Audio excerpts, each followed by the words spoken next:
Hey everyone, I hope you enjoy this rebroadcast of special episodes of Bookstream for Tweens. We are celebrating Native American Heritage this month, and we will share Christine Day's book, I Can Make This Promise. So enjoy!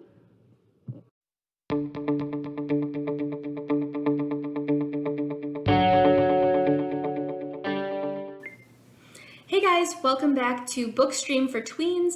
This is Fulton County Library System's ongoing program for middle grade readers. My name is Miss Liane, and I'm a librarian at the Milton Library. Shout out to all the Badger and Fox book club kids out there. Today I am going to talk to you all about this book. It's I Can Make This Promise by Christine Day. And the cover is beautiful, like the illustrations are really great. And you can see there's a girl here, she's looking over like some water, maybe a beach, and there's mountains and a sunset. And she's also got a sketchbook and a pencil tucked behind her ear. So this is Edie, and Edie is an artist.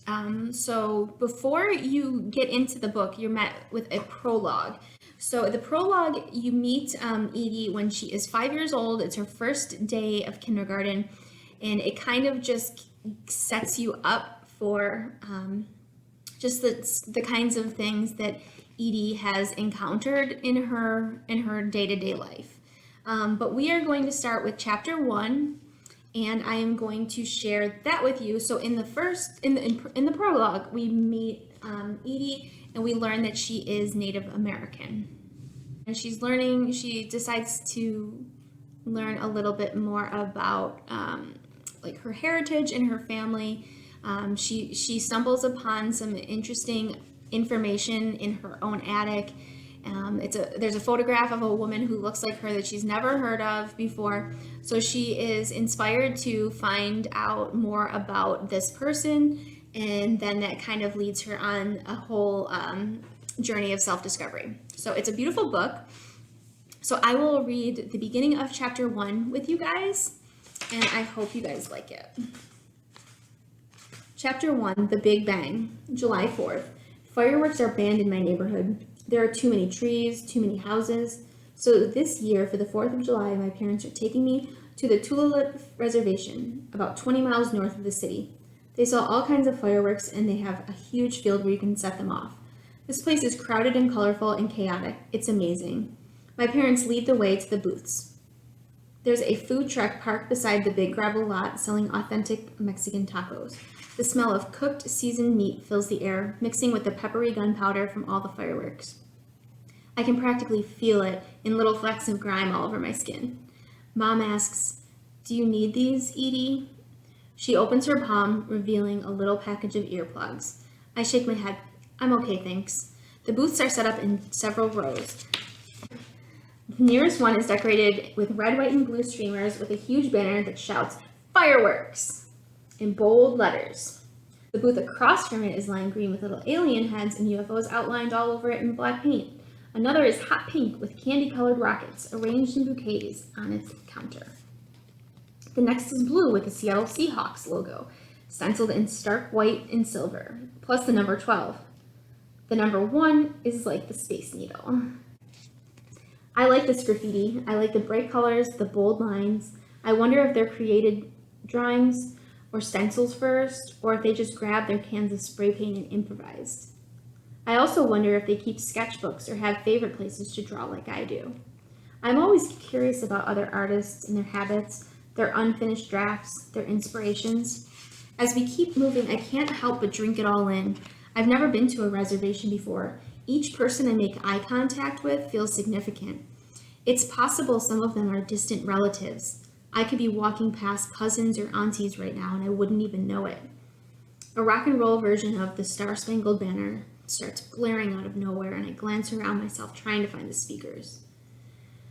But as the loud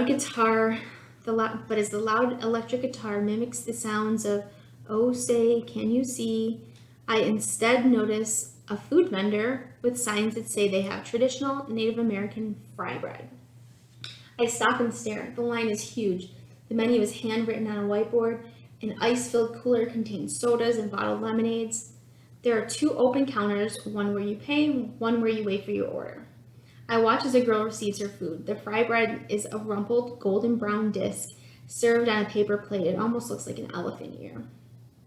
As the guitar transitions to a choppy, "What so proudly we hailed," something knocks into the back of my legs. I stumble and turn around. A dog peers up at me with watery, bloodshot eyes. He's panting hard and his fur is mangy, but he looks happy. Surprisingly calm. I thought all dogs hated fireworks, but he doesn't seem to mind the noise and the chaos. He just looks a little lost. I extend my hand to him. "Hi, puppy." He lifts his big nose, sniffs my fingers, pushes his snout against my palm. His tail wags ferociously as he inches closer. "That's a good boy," I say. "You're a good boy." I check his neck, but he isn't wearing a collar. I glance around. Cash registers chime, and shouts of laughter are eclipsed by a huge boom. Shoes crunch across the gravel.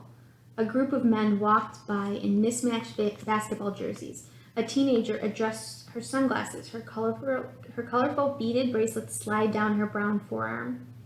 A guy with 2 long, dark braids is wearing a Batman tank top. A toddler is mid-meltdown, hands clamped over her ears, face crumpled as she cries out. "Poor thing," I murmur. I stroke the dog's head, distracted. "Where's your owner?" The rock and roll version of the Star-Spangled Banner is no longer recognizable.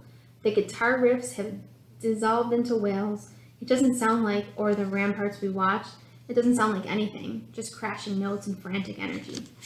I turn in the other direction, and an older woman catches my gaze and holds it. She's seated on a stool at the edge of the crowd. Her t-shirt bears the message, "Find our missing girls." I wonder what that's about. "Edie?" Mom's voice cuts in through the blaring guitar and blasting fireworks. "What are you doing?" She places her hand on my shoulder and gently steers me away. "Honey, you can't pet random dogs like that. It's not safe. Look at how big he is. He might hurt you." Dad's behind her. "Your mother's right. I know he's cute, but you need to be careful." "But he's alone," I say. "Shouldn't we help him find his way home?" "Someone will come along for him," Mom says, and I can barely hear her as the guitar screeches. "Don't worry." She tugs me away, but I look back. The dog sits in the middle of the walkway. His ears perk up, and his tongue lolls out of the corner of his mouth as he watches me leave. So that is the beginning of chapter 1, where we meet Edie. So I hope you guys enjoyed hearing the beginning of this book, and I hope you guys go to your library, your local branch, and check out a copy of this book. It's wonderful. It's really great. Edie goes on a journey of self-discovery. She learns more about herself and her family's history. It's really great, and she also has some struggles in her personal life going on with her friends.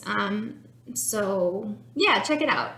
Go to fulcolibrary.org and you can place a hold on this book by Christine Day, and you can check it out with curbside service. So please join us tomorrow. We will be back and we'll be talking about the author, Christine Day. And I hope you guys are inspired and are drawing, painting, making art, because on Friday's video, we are going to want to share your artwork. So don't forget to email us.